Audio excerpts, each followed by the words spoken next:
Today we chat to a trader with almost 20 years of experience. Ryan has traded both traditional and crypto markets, going back and forth between the two, and brings a ton of experience managing up to $1 million positions. He is a good friend of mine, and this conversation is packed with insight, shortcuts for traders who are just starting out, insights into crypto versus traditional markets, examples of Ryan's best ever trades, and specific strategies that you can even use in the market today. I'll also be releasing my own personal notes on this episode, and if you want access to those, there'll be a link to my free Telegram in the description below. Ryan, welcome to the podcast. Great to have you on. It's a pleasure to be talking again after a few years. One thing I remember from our previous conversation is I asked you why you were mostly trading crypto and not so much legacy then. And your exact response was that crypto for you is the easiest poker table to play at. Do you still think crypto is the easiest poker table to play at? Yeah, I do. I definitely do. After everything that's happened in this market, I think that it's gone back to being more inefficient. So one thing that you could reference is just like the speed of the market to respond to new information. I think that's actually that buffer that you're given to actually place a trade has actually increased.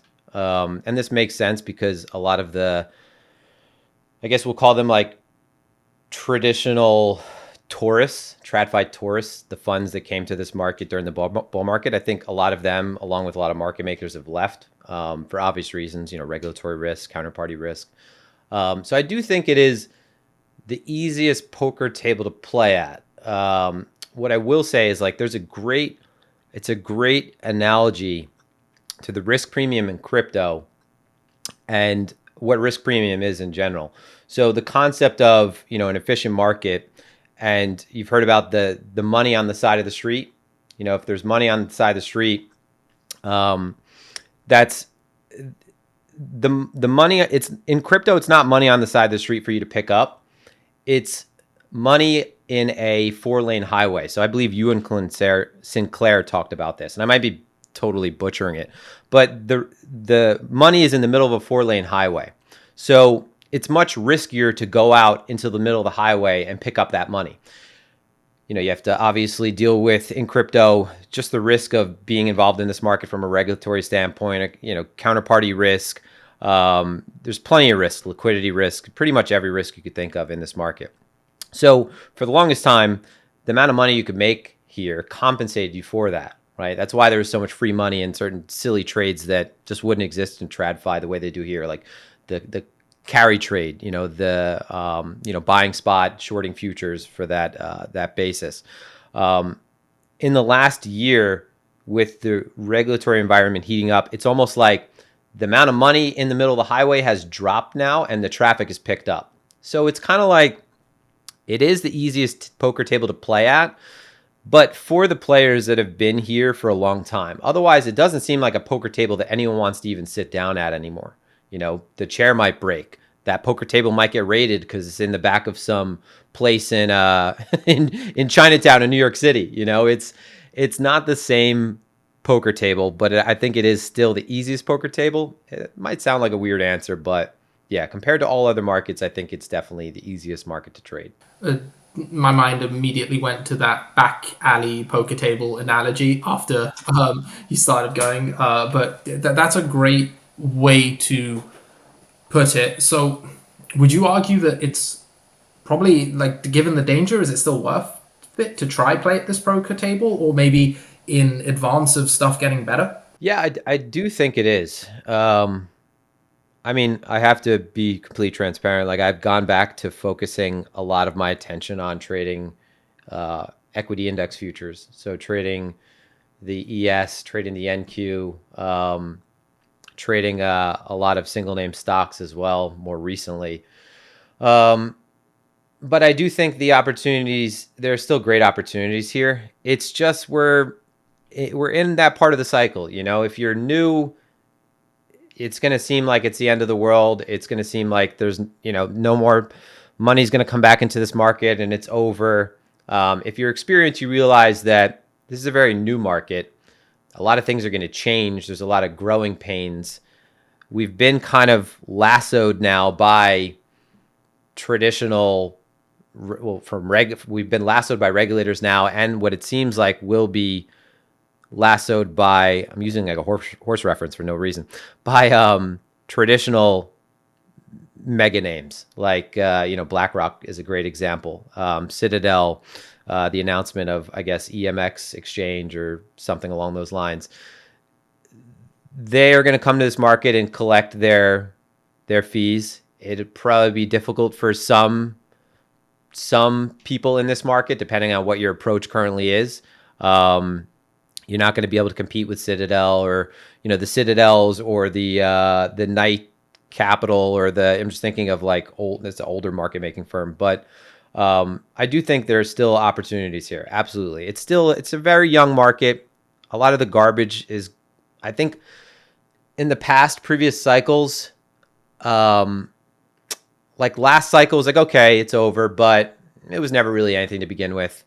We had the ICO boom.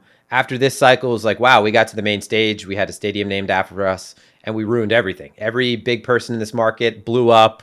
Everyone turned out to be a crook. We one-upped Bernie Madoff with the person who one-upped Bernie Madoff was a person that most of the people in this market would have felt the safest with.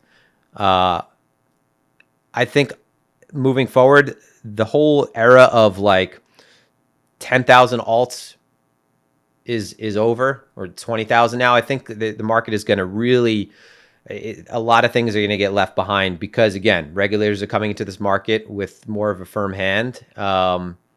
Hopefully, I ultimately hope that capital finds quality. And I think obviously BTC and ETH are, in that category of quality. But I don't know. It's been a really weird couple of months. I haven't lost belief in the market, but there was a point where I was like, this is maybe this is over. Like maybe at least it's over the way we think it. It's over in the sense that we've known it. Where it's just been this casino.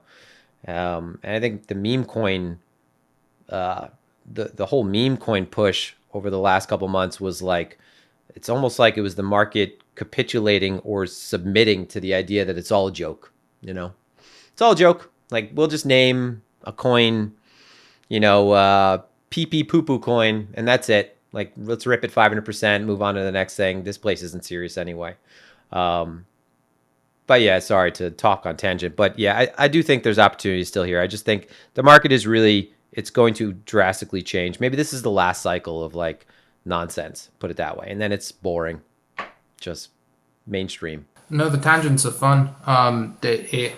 We had a phase where people were just posting donation addresses, telling people not to donate and getting. Oh my God, yeah. It's a madness. And what I think people overlook a lot is you had the thought that, hey, this might die. And just because it's never died yet doesn't mean it can't. It's just like assuming immortality on something because it's never died just isn't logic that you would ever apply to anything. And while we can't deny, like, the purpose and utility of Bitcoin is forever. There is always going to be something that serves that utility now. It's being used in third world countries as store of wealth better than any currency they have. It's being used for transactions. Like, that is happening, and that purpose does exist. Whether it needs to be the current market cap, who knows? But my point is, like, there's no guarantee stuff doesn't end. And that was a mistake I made arrogantly with SBF, which you mentioned, the bigger Ponzi than Bernie Madoff. Like, just because I'd known him for years, spoken to him, done interviews with him, I assumed, hey, it's safe, no way this would go wrong. And I'd left more than I should have on that, took a huge hit. And I feel similarly with anything, like, just I accidentally put like an absolute onto my trading, which exposed me to a certain amount of drawdown, or just investing in general. And similarly, you don't want to do that with crypto either. Yeah, I think the biggest reality check was, I think that Bitcoin is an incredible invention, obviously. I own a significant amount of Bitcoin, and I guess, if anything, my dollars mean that I believe in it to some degree. But it was really called in question when, I mean, there are diehards in this market that think like that if the world goes to shit, that people are going to go buy milk with Bitcoin. Like it's going to make that jump, right? Everything's going to fall apart, but those of us with Bitcoin are okay. And it's like, that's not how it works. Like you want to own guns and ammo and like cans of beans and stuff at that point. Do I think that it's, it's probably, I have a skewed perception because I'm in the United States, I'm based out of New York. I'm in a first world country. There's a whole different push for crypto and BTC in other countries that I don't see. To me, it's been something I've looked at as like a play on tech, like a risk asset.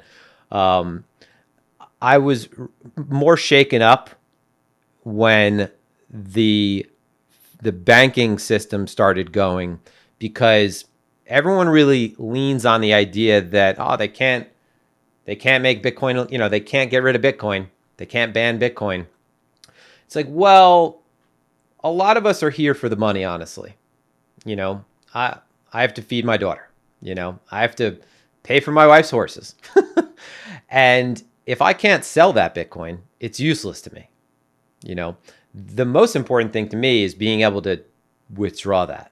So that is obviously that's an attack vector if they are able to shut down Coinbase. If your bank is able to say, and knock on wood, I've been with the bulge bracket bank since the beginning. I've never had an issue. I've had multiple banks, but never had an issue with Citibank, never had an issue with Bank of America. But I know a lot of people that just got like a random tap on the shoulder. Like, by the way, we know you've been a customer with us for a really long time, but for whatever reason, suspicious activity, weird wires, whatever, we got to shut down your account. You're going to get a check in the next 30 days, and that's it.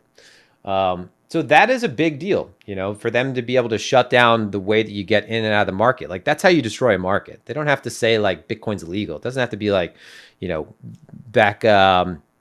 It doesn't have to be like Bretton Woods and making gold illegal and you forfeiting your gold. It's not how it has to be. Now at this day and age, all they have to do is they have to shut the banks down, or they have to just make it impossible for not shut the banks down, but make it impossible for you to get back into dollars. So that was a reality check. And I've always been a skeptic. So my thing with anything that's ever happened in this market, and this will bother people that are like diehards, is like I shoot first, ask questions later. Like, oh, there's a rumor or something.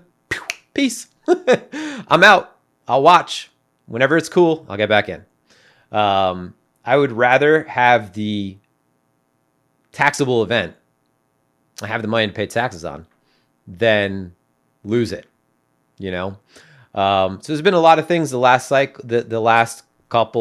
year that have really called my, really tested my intestinal fortitude when it comes to this market.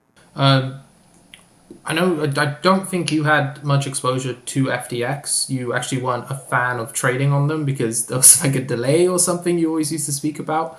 What events have really shook you on in this market? So yeah, long story short, I used to trade on FTX. There was a period in time where I did a lot of trading on FTX, and I say this because there's a lot of like Monday morning quarterbacking in this market. Like, I would have done this, I would have done that. If it wasn't the case that Coinbase was the only place that you could really get on in New York besides Gemini, and I use both. If I had my choice and it was, okay, FTX is offered to New York residents, Coinbase, and Gemini, I would have been mostly on FTX, hands down. I would have thought that was the safest place to be. I would have been a victim like everybody else. Turns out that I actually got off FTX. I think it was probably like 6 months before that. And it was just like I was scalping alts. And there was just always this weird pause. And like Hasaka talked about it, and a bunch of other people talked about it too. There's always just this weird pause, and it felt like the exchange was making an adjustment on the flash or on the fly. And I was trading decent size there. Nothing where I could really say was massive. But I was trading high 6-figure, 7-figure positions, and not high seven figure, high six figure to seven figure positions in alts. And it was just enough for me to be like, you know what?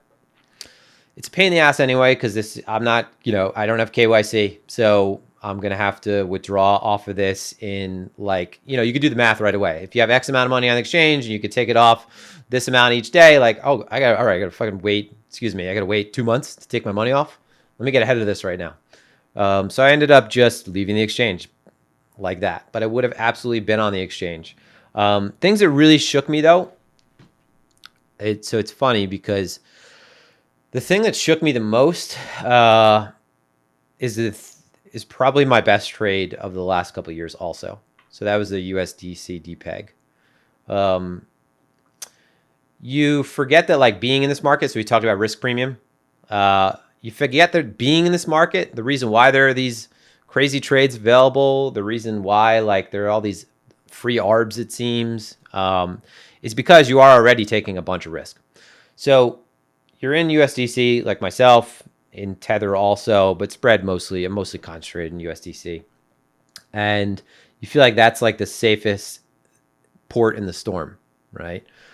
So when that starts going, I mean, it was a pretty shitty 48 hours, put it that way. I mean, I was able to, and this is one thing is I've learned is that when I don't go with my gut feeling, I don't care what, like there's people that are really like, okay, you got to be really systematic, don't involve, there's no such thing as gut or instinct. It's all, that's all nonsense. Like, well, it is, because that's obviously the accumulation of experience over time, right? Whatever you want to describe it as. My gut was, okay, let me just, again, shoot first, ask questions later. There's a rumor. It's starting to move a little bit. I'm always looking at the pairs in terms of stablecoin pairs.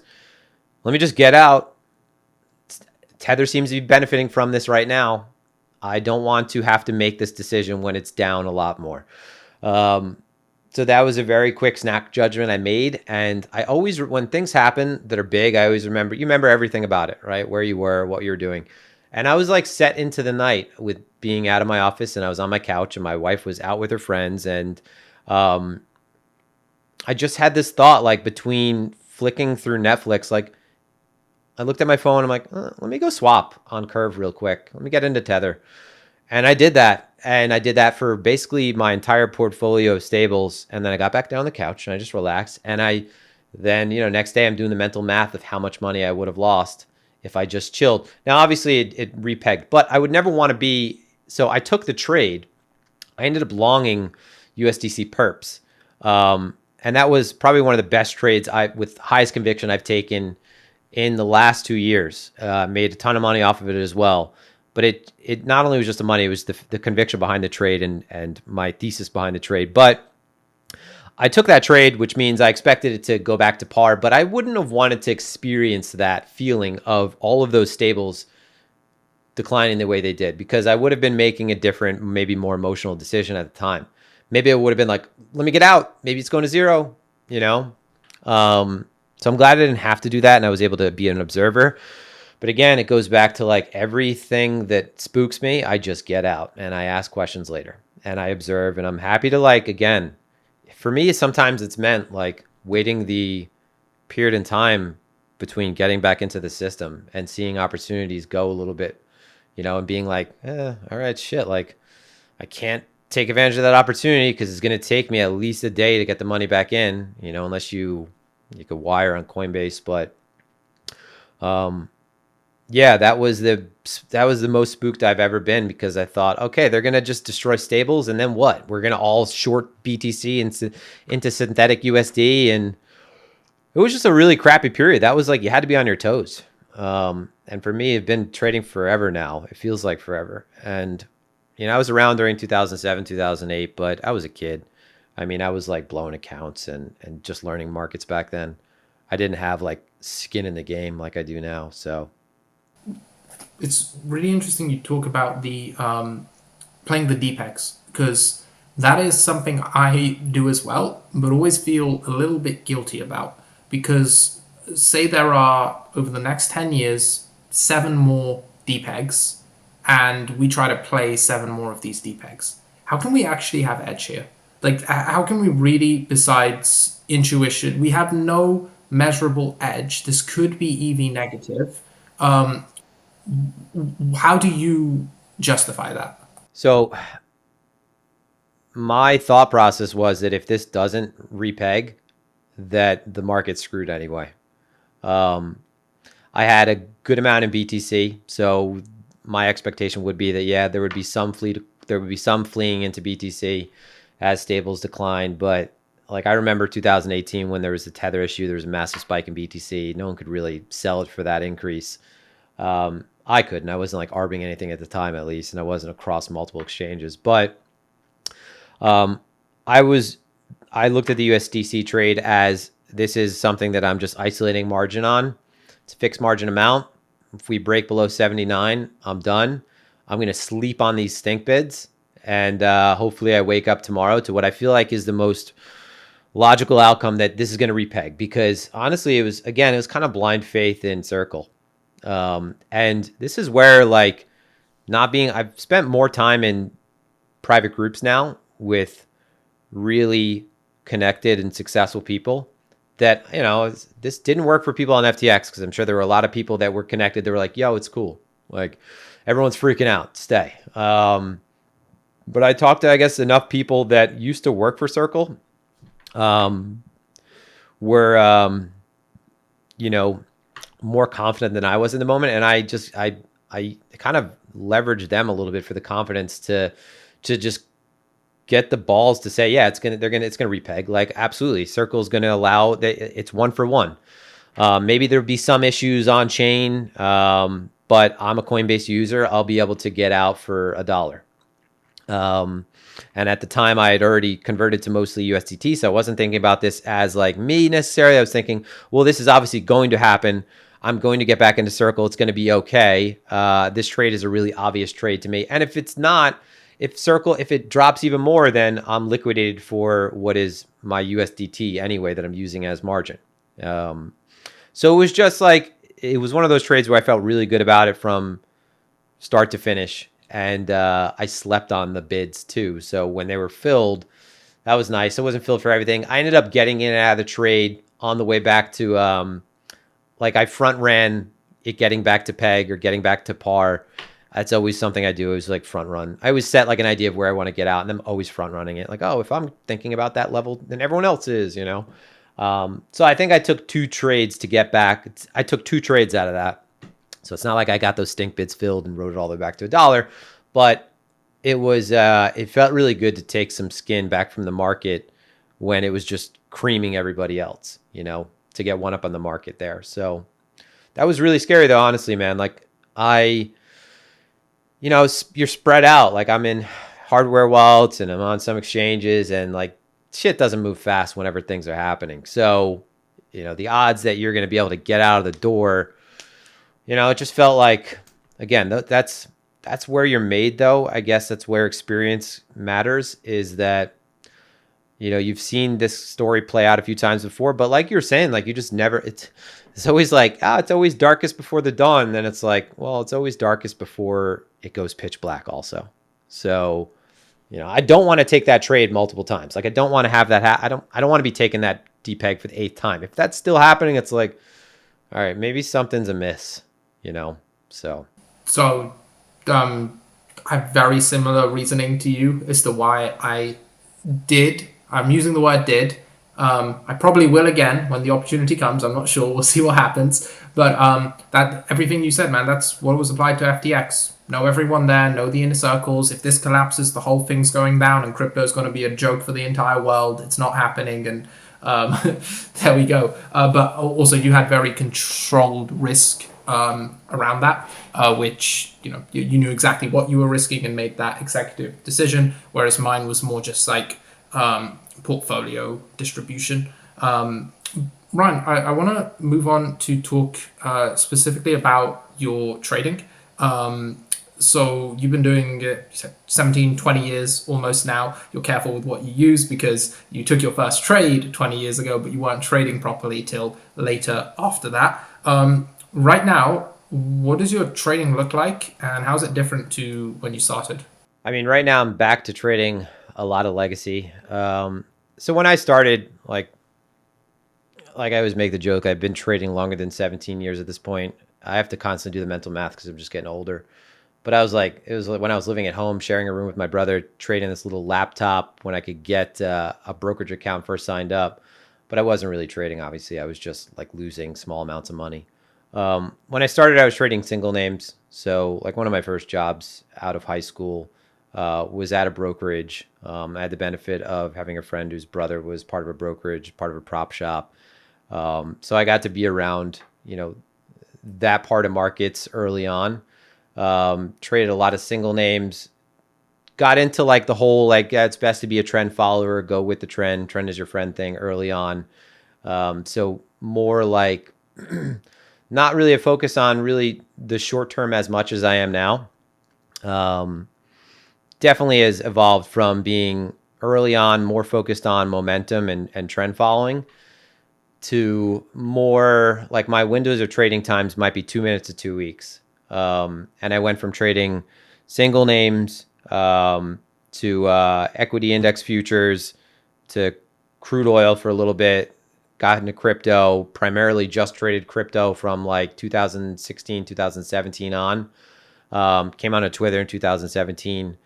But during like from 2017 to 2000 and maybe 22, maybe 21, my whole focus for myself was just trading crypto. And then over the last year, I've always said like, if things get crappy, I'm going to just go back into trading legacy. And then I never would. Like I'd say that, and then that feeling would kind of just coincide with where the market was. And that would be like the bottom, and then, okay, so there's Bitcoin's moving again. Like, let me hold off on that. But with all the counterparty risk recently, I was like, okay, no, I'm taking money out of this and I am trading legacy because I'm kind of using legacy as proxy because for a long time, crypto was so correlated. So I feel like I do a good job getting back into that. I made the decision to go back to trading index futures. I thought I could just like walk in again and trade. And I got a reality check pretty quickly. I didn't have success early on getting back in. I had like bursts of success and I thought, okay, that's it. I'm back. I'm like, this is good. I've just figured it out and take off running again. And then I would just trade the way I traded crypto, which is more casual, like looser. I say looser, like crypto, I don't use a stop loss too much. Like I have my risk defined. I have my amount of margin defined. I'm not really exposed too much on any one location. I have like tail risk stops in place a lot of time, but I feel like I have a feel for when it's time to pull out and when I want to be in position to begin with. And I just don't use stops a lot. I don't really use tight invalidations. And I was like extending that same line of thinking, getting back to trading the ES and the NQ. And man, the market doesn't take any time to respond to anything in those markets. So you're offside really fast and you're offside for a lot, So my trading has evolved from early on being more of like a longer term, not long term, but I'd say I had lower time preference. So more of like a mid to position trading kind of approach, like swing trading, to now primarily just being very short term oriented. So a lot of event driven trades, a lot of stuff based on what's taking place short term in order flow, and really not much.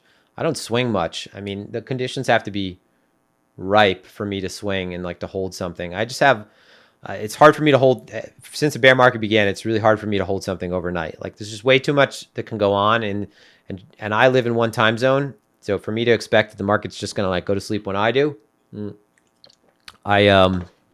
that became something that I practiced for so long that it was hard for me to get out of that. And I enjoy short term trading a lot more now. So I went from long term approach or longer term to much shorter term approach.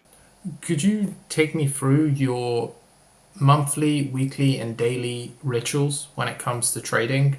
Monday to Friday, they're all the same. Whether you have some sort of weekly review, monthly review, what the first thing you do is on a given day, just your general routines when it comes to trading. Yeah, I mean, I think one of the good things about crypto over the last year when it was becoming, well, it's like 2 years now. Well, it started being really correlated right after COVID, right after March 2020. But I think in the last year it's become way more. It's traded way more in line with like legacy in terms of hours of activity. So the weekends, excuse me. The weekends I've kind of been able to take off the way I used to take off when I was trading legacy, and not I don't mean take off, but I wasn't glued to the screen. I got to say, like now, my routine is I have kind of set in my ways now. I mean, from the time I get up, I probably get up around 5:30 in the morning. I spend the first hour of the day with my daughter, no interruptions whatsoever. A lot of my attention now just is trying to focus on where positioning is building up in the market. So I might look at where the market is traded over, in the overnight session or while I was asleep. If there's anything that stands out in terms of any anomalies or any suspicious activity that stands out, anything that's worth noting, marking off my levels for where I want to get involved. Sometimes that might be a week, that might be a month in advance, depending on where we sit in relation to market structure. But then I'm trading from a lot of the times 8:30 through the open, because again, I've gotten back to trading a lot of legacy. Most of my trading is from the hours of 8:30 to like 10:30, honestly. I noticed that I was giving back a lot of money trading from 2 o'clock on. Ryan, is that AM to AM or AM to PM? No, that's AM to PM. Sorry. So I'd wake up at 5:30, start trading. Most of my trading would start around 8:30 in the morning, New York session, and then probably finish around 10:30, 11. And it would sometimes go into around lunch, but it became very clear to me that if I was trading legacy from 2 o'clock on, I was just giving back the money I made. Like, I don't know what it was. Becoming maybe more lazy with my decision making, punting a little bit more, being up for the day. So kind of playing with house money and then being a little bit more liberal with the setups that I took. So most of my day revolves around that 8:30 to 11 o'clock period. I mean, I'm not doing a lot. Like, I feel like earlier on in my trading, I had much more of a framework that felt like I had to like keep at it and make sure that I journaled every single day in a certain way, that I, looked back on my performance for the last month. I feel like I've kind of turned most of that into just habit. I don't have to think about it as much. It just kind of comes, I don't want to say it comes naturally, but I have my trading performance. It's all logged through API and third parties.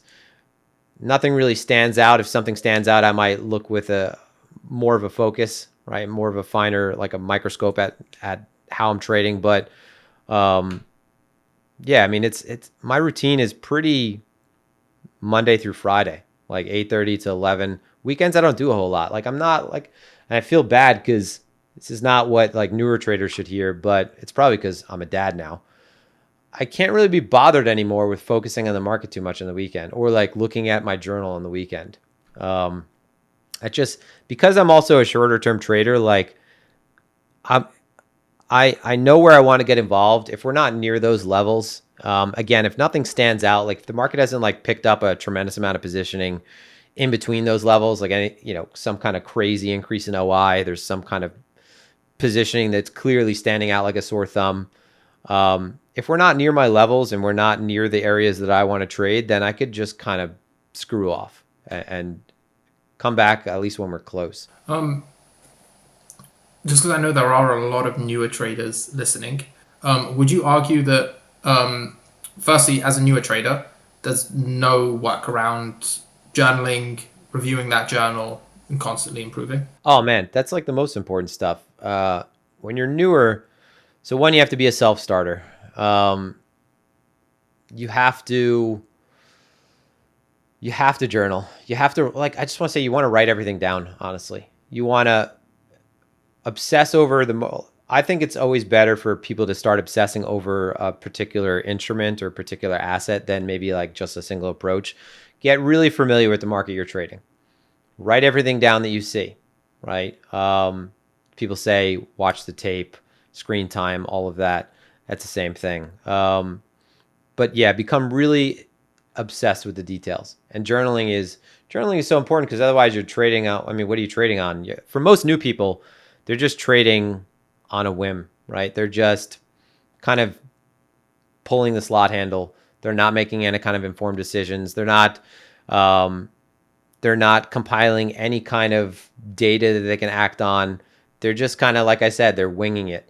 And the thing is, like, when you journal, this is obvious, but I think it's also obvious before you journal. Um, Everyone kind of knows after, like, one of the most important things in trading is self-awareness and discipline. Obviously, the discipline thing gets like passed around too much. It's like, discipline is not going to make you a great trader, but it is something you absolutely need. Self-awareness is really important because before even journaling, a lot of people, like 6 months into trading, they probably know what their mistakes are, or at least they know a good portion of them. They know that they FOMO. They know that they panic sell. They know that they maybe buy breakouts. They know these things, but then they continue to do them. Like, they know what their, I guess, their sins are that they continue to do, and yet they continue to do them. When you write things down, you sort of crystallize them, right? If you don't write something down, it just lives in your head, right? It's just an abstraction. You can't really lean on it. When you write things down, then it becomes real.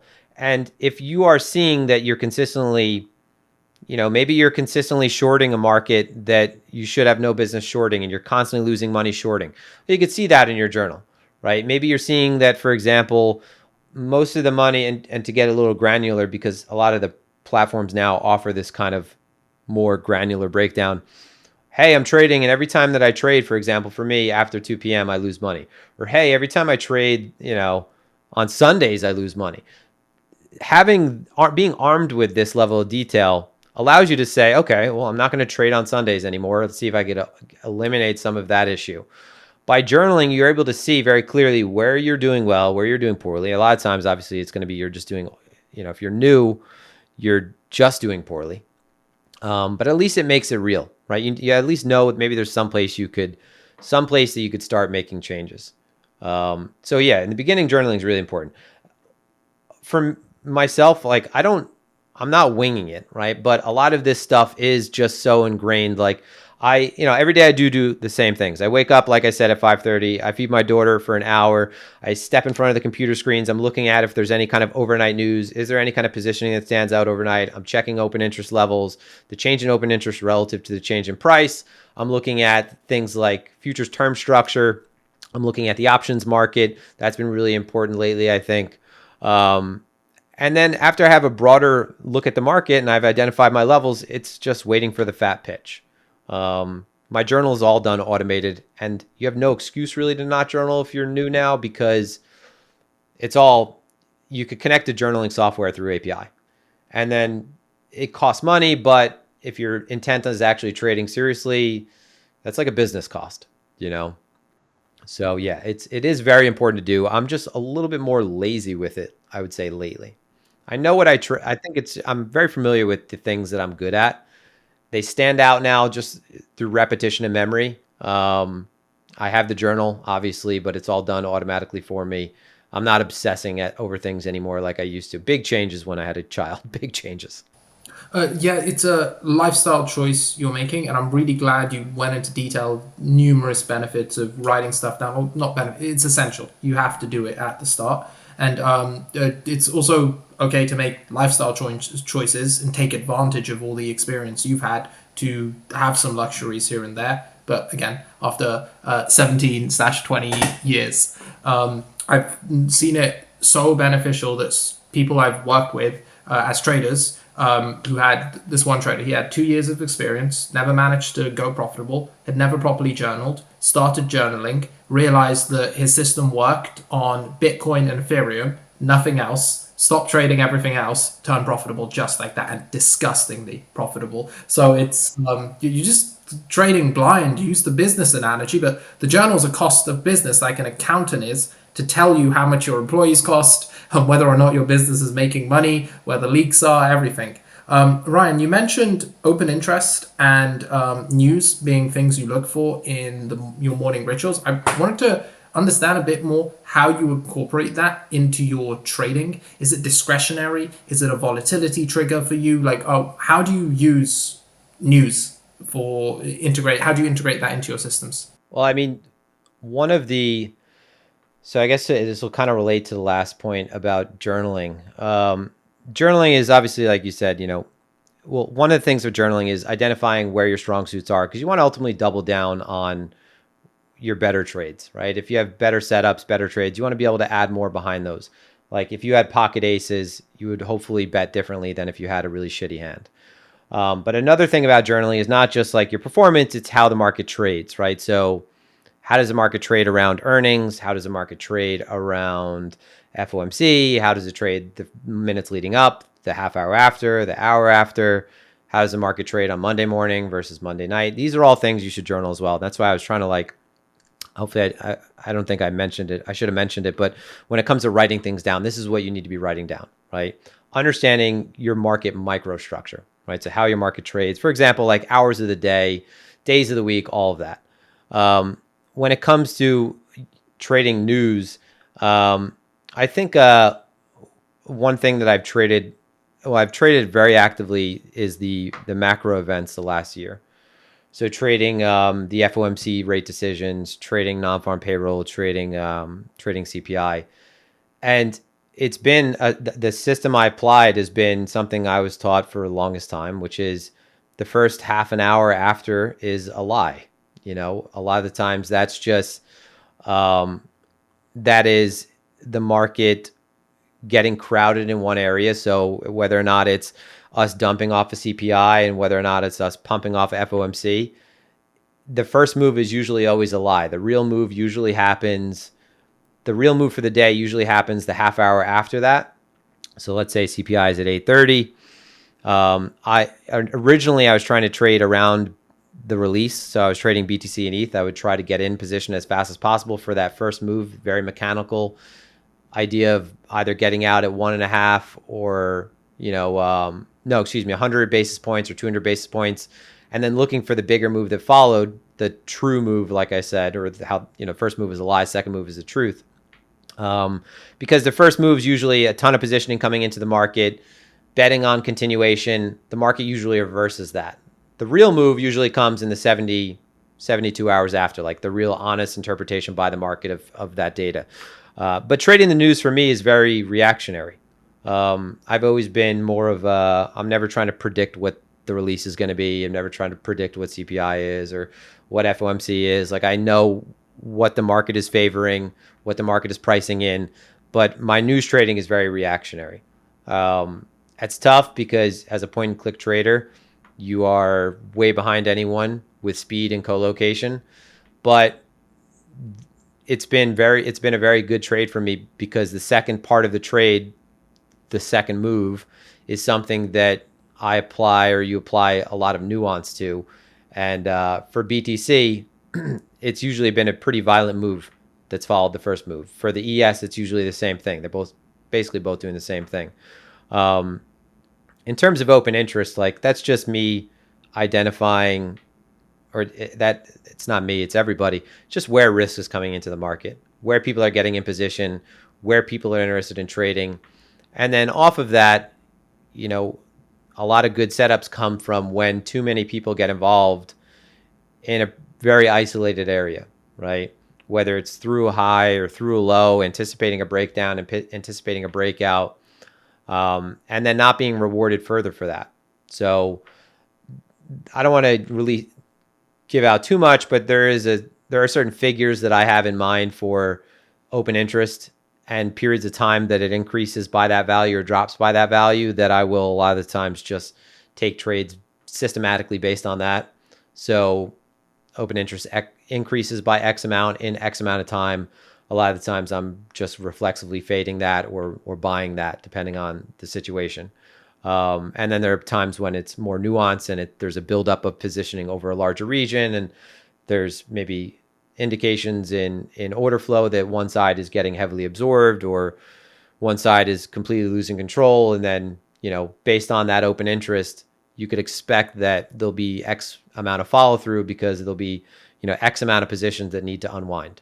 So it's just positioning, honestly. It helps inform my trading, which is a lot of it is based on flow and positioning. It's interesting how you say I don't want to share too much, but the most important thing for you to share for people, anyone listening, isn't oh, when it goes up by X amount, I do Y. It's the actual process you shared with us. Go repeatedly observe X event, make observations about X event, then translate that observation into an edge. Because your edge on open interest, whatever it is, it's gonna fade. It's not gonna last forever. It'll be useless in 1, maybe 2 years, or however long it lasts. But the process you have of identifying these edges repeatedly is what's truly valuable.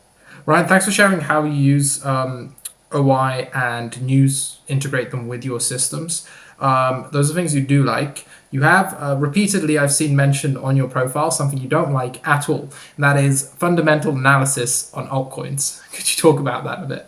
Yeah, I think that it's compelling to do like fundamental analysis during the bull market when it feels like, maybe I sound like a bit of a cynic or jaded by this market the last cycle. But you do fundamental analysis when it feels like a real market. You feel like I guess there's an edge in that. I think this market is like a Keynesian beauty contest. It's just a matter of identifying what other people identify as a valuable trade and investment. To me, a lot of this market is always it's driven by animal spirits. It's not driven by fundamentals. We've seen how most things have kind of just gone to the wayside. A lot of momentum trades, a lot of just beta to BTC and ETH, and being able to identify the flows in this market. So where money is shifting at a given time, I think that you're better off specializing in that than trying to identify trying to apply some kind of like balance sheet approach to an altcoin project. The team is anonymous, like they're making up half of the shit anyway. Yeah, I don't think it's that kind of market yet. I think that's something that honestly hurts this market right now is like, again, we need a lot of retail in this market to get it going. We need new retail. And this market's just, in a way, it's not real. I think the meme coin era, however long it was, short period of time, but I think that kind of made that obvious. Like there's a good amount of humor to this market. It's not to be taken too seriously, at least majority of the projects in this market. And I'm sure there are great projects that are, and I'm not someone who's able to identify them. I try to identify other people that are usually good at identifying them. But yeah, this market seems like, to me, it's like if you're a momentum trader, you're better off than if you're an FA trader. If you're a trend follower, you're better off than if you're an FA trader. I saw, and I don't want to name names, but there was like a couple funds that they just constantly were on the wrong side of the ball the entire cycle by trying to apply fundamental analysis to this market. And it happens to be that they were TradFi, like they had come from TradFi and, emigrated to this market and tried to apply the approach that they applied to businesses in TradFi, balance sheets, PE ratio kind of approach to altcoins. And it just seems like it didn't translate well. So yeah, I think a lot of this market is purely it's driven by technicals. I think a lot of stuff is just like leverage BTC. Like it's the old OG saying, it's like alts are leverage BTC. I think there's a period in time where you get so wrapped up in the bull market that it feels like they're not, but it all comes back to, again, just trading as beta to BTC or ETH and being a momentum driven market and sort of a herd momentum driven market, not an FA driven market. I think there's a level of FA that could probably be applied to BTC or ETH, whether you're using like on-chain analytics for both, or, I don't know. It's not, I don't like to like bullshit and talk about stuff that I don't know enough about, just to entertain. So I won't lie and say that I have any kind of knowledge when it comes to those things. I know my place in the market, and it's always been a technical trader. So, but I do think that, yeah, I think it suits people better to be a TA person, not a technical analysis necessarily, but technical trader, than like approach this with an FA mindset. Also, not an expert, but my experience has led to similar conclusions with regards to the FA not being repeatedly successful, whereas I've seen loads of technical traders crush it. And again, not to name names, but also experience probably a lot of the same funds you're talking about, spouting their theses and TA and all of it just disappearing with the bull market hype. Ryan, one of the best things about talking to traders that have as much experience as you have is get to dive into the psychological side. I was speaking to a trader recently, 12 years of experience, and he says his biggest challenge forever and at the point he's currently at is going to be just keeping his mind sharp, keeping his execution on point, and keeping his psychology on in check. He spends way less time technically tweaking for a bit more EV and way more time adjusting his routine to focus on less stress, to focus on better execution, better psychology, better adherence to the system. What do you think of that? And is that something you still think about a lot and work on a lot? So can you reframe that? I'm sorry, I didn't follow that perfectly. Oh, absolutely. I'll try again. One of the best parts about talking to traders who have a lot of experience is seeing how they manage the psychological aspect of trading and keep themselves sharp when it comes to execution. Previously spoken to traders with loads of experience, 10 plus years, and what they tend to say is the biggest challenge becomes just maintaining your psychology, and there's almost more edge in reducing stress, making your adherence to your system better versus tweaking the journal and trying to squeeze out a bit more alpha. Yeah, so I definitely, like I said, the journal is important in the beginning, focusing on that process over necessarily the outcome. Um, for me, it's like, and this is like, there is one of the things I think is really important for new traders is to like figure out what trading wisdom is bullshit and what is actually useful. And like, maybe a couple months in, a couple years in for some people, you'll figure out like what is just kind of like sold in books and what's actually valuable. I think that psychology is obviously very important in everything you do. I think trading psychology gets a little bit too much attention sometimes because it's like, it's not the only thing, right? You need to be a well-rounded person and a disciplined person, but it's not going to make you profitable. One thing that I think that you need to come to terms with as a trader is you need to not take losses personal, right? You have to just come to terms with losing. There's a great book called The Best Loser Wins. I think it's by Tom Hugard, but you're going to lose a lot. Ideally, you lose not do. Ideally, you get to the point where you're not losing based on making dumb mistakes. Or like I said earlier on, you should figure out pretty soon what mistakes you're repeatedly making. So ideally, you're not losing due to those forced errors, that you're losing to variance, which is going to happen. Like no matter what, there's a probability that it'll work in your favor, but you're always dealing with variance. It's not formulaic in the sense that if you know A, you know B, that's it, and you're going to have a successful trade. Something can always happen. There could be an announcement, a macro related announcement. There could be a news release. DOJ could come out tomorrow and knock this trend down 10%. I'd buy it then still. But you have to come to terms with losing because you're going to do it a lot. So you need to be able to not take that personally. And this is where like self-awareness is really important. And this is mostly for discretionary traders, to be honest, right? A lot of like systematic traders and people that are mechanical are going to scoff at this because they're going to think, all right, that's all just like, that's nonsense. Like there's, trading psychology, discipline, all that's bullshit. But if you're a point and click trader and you're the person who's pulling the levers constantly and you're trading in a more nuanced way, then it is very important. One thing you have to be able to do is you have to have a ton of mental endurance because you're going to have to, like I've said the last few months, I haven't traded a lot the last few months. I've just wanted to take what, you'll hear other people say to, or like your A+ setups. Like I don't want to sit in front of the computer anymore and like just observe constantly because I know that means I'm taking time away from me. I don't know, just being able to play with my daughter. So I want to be at the computer when only specific criteria is satisfied.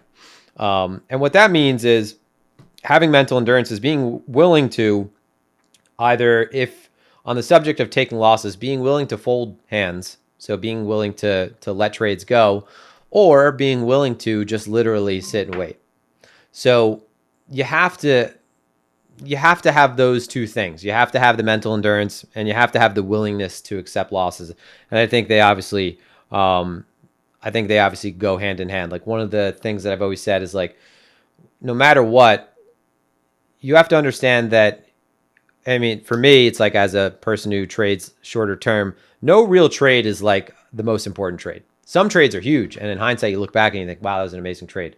Like my Nvidia calls that I bought leading into earnings. I was like, "Okay, wow, that was kind of a gamble," but man, that turned out to be a great trade. But where I make my money is all the small trades in between, and it's not like any one of those trades is very significant compared to the other.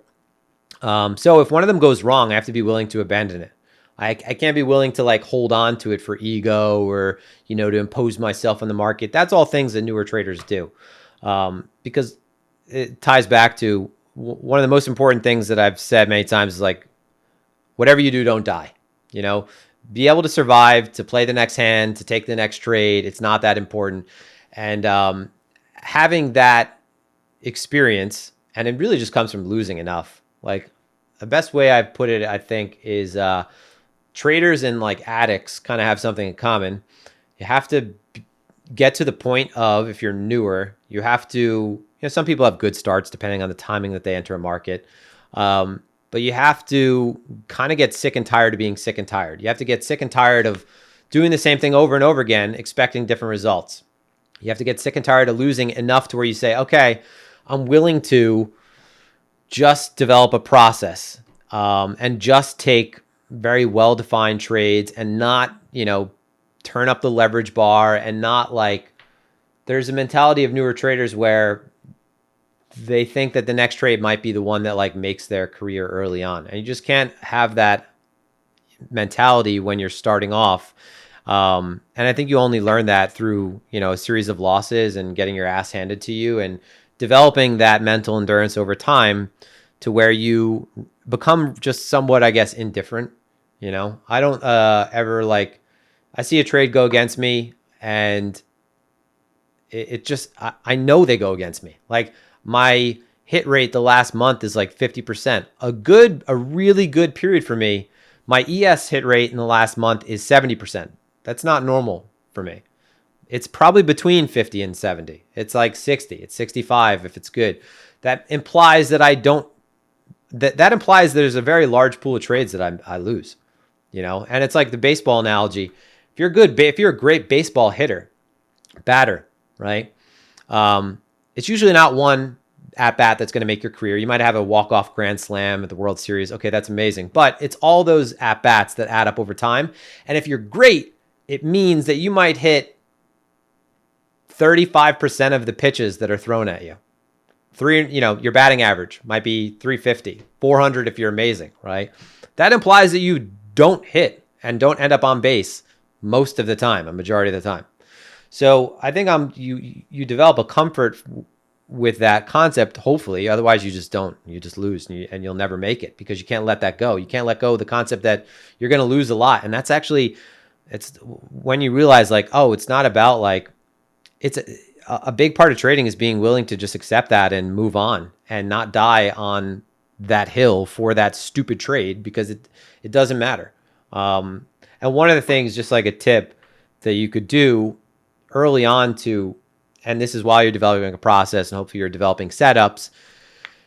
I used to put a piece of tape over my computer screen. Now you could just edit it out. Now platforms allow you to click like an I and turn it off. Block out your P&L.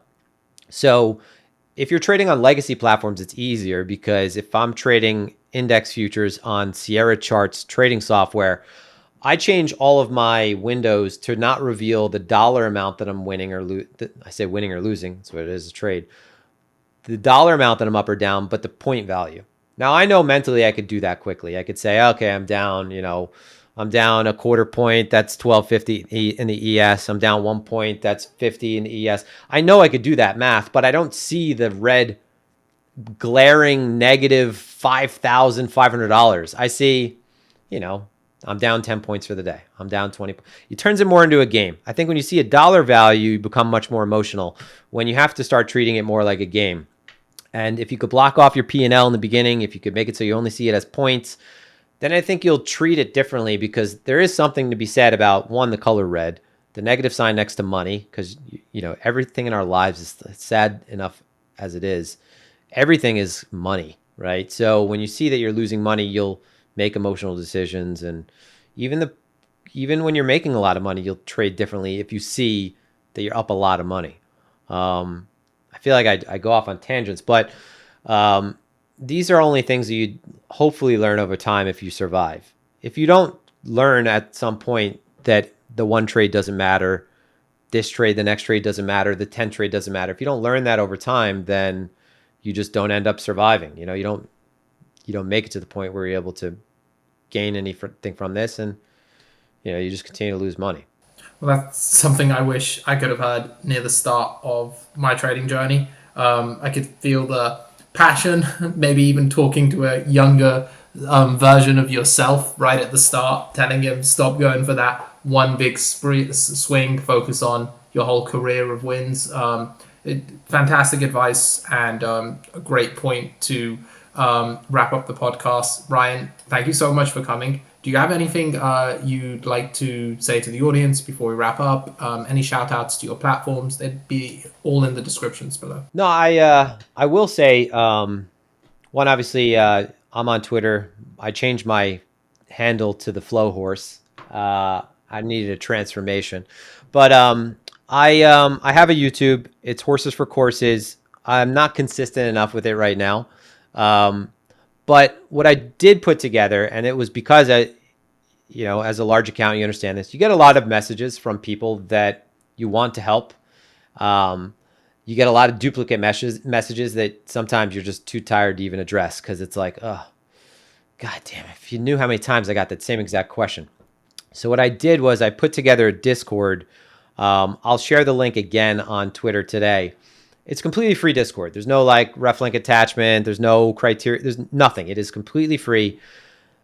The stipulation is that I filled it with all of the things that I've always bookmarked. I've always thought were useful. And a lot of times people could answer their own question by just Googling, but I get it. Like, you want to reach out to someone who has been successful. And of course, I'm the same way.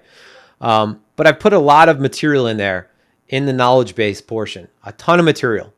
Everything that I could think of is valuable. And I send people towards that before they ask questions, especially about simple stuff. I send them towards that.